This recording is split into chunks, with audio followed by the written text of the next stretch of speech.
Hafide, everybody. I have the distinct privilege and honor of being joined by Father Eric Forbes right now, who makes a annual trip, Father, to the mainland to go celebrate Guam culture, do a lot of the good work that you do, documenting and chronicling Guam history and our lineage, but you're actually enjoying it with Chamorros out in the States. Yes, I'm with them a lot when I go out there in usually October every year. Well, first of all, it's great to see you. Welcome back. Thank you, Jason. Thank you. You're always welcome here. We always enjoy having you. Thank you. And we enjoy the work that you do, not only in spreading the good word and, doing the work that you do for our family that is, like in the mainland, as I was saying, but also in the work that you do to document and to chronicle and to research our people and where they're going. Yes, I'm glad to share.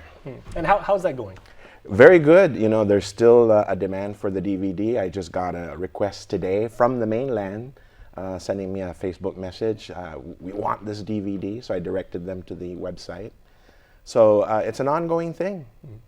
Now, how is the Chamorro spirit like in the States? Because, if you go on Facebook and you see people, they're waving the Guam flag, or they've got, got, jewelry of some sort and everything like that. But if you actually go out there in terms of people knowing where they came from and knowing who our people are and knowing the language and knowing our history and everything, how strong is our culture? Very strong.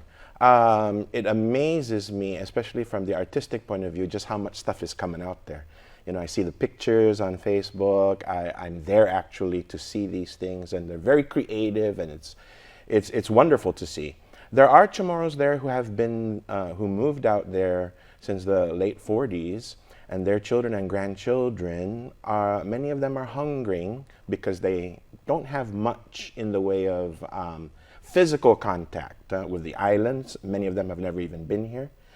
And so they're really hungering for whatever they can to fill in those gaps in their cultural identity and knowledge.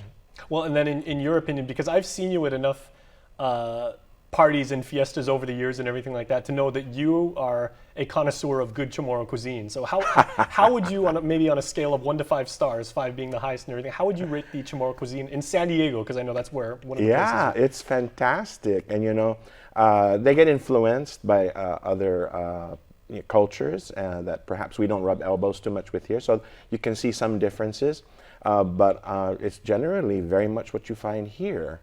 The only challenge, of course, is when it's 55 degrees outside, and that affects the temperature of the food. But otherwise, the burners can help with that, When you're eating pica food, like if you have like Kelaguen that's got like some, donian and everything like that, well, how does the temperature affect that? I mean, it's that's, when it's cool, that's when you want to eat pica.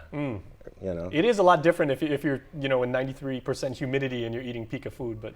Yeah, there's something about the sweat falling into the mouth as you're eating that kind of, influences. Absolutely agree. And it's not only San Diego that you're visiting, but as part of your annual trip, you're also going to, I understand, Portland, Oregon, and Washington State? Yes, exactly. How are the cultures? To be even more cold. Yeah, how are our cultures up there? And rainy?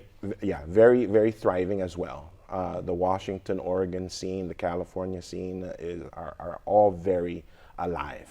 Yep. Well, so now that we've covered, Chamorro people out there and knowing their roots back here on the island, what can you tell about maybe people that have maybe spent their entire lives as Chamorros here and never actually gone out to the States and met, people that are spreading our culture out there, but, with a different set of influences?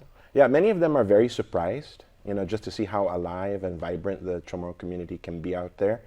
Of course, it's a culture shock for people that have grown up here and have never gone over there before. So when they first do get there, there are differences and it can be shocking.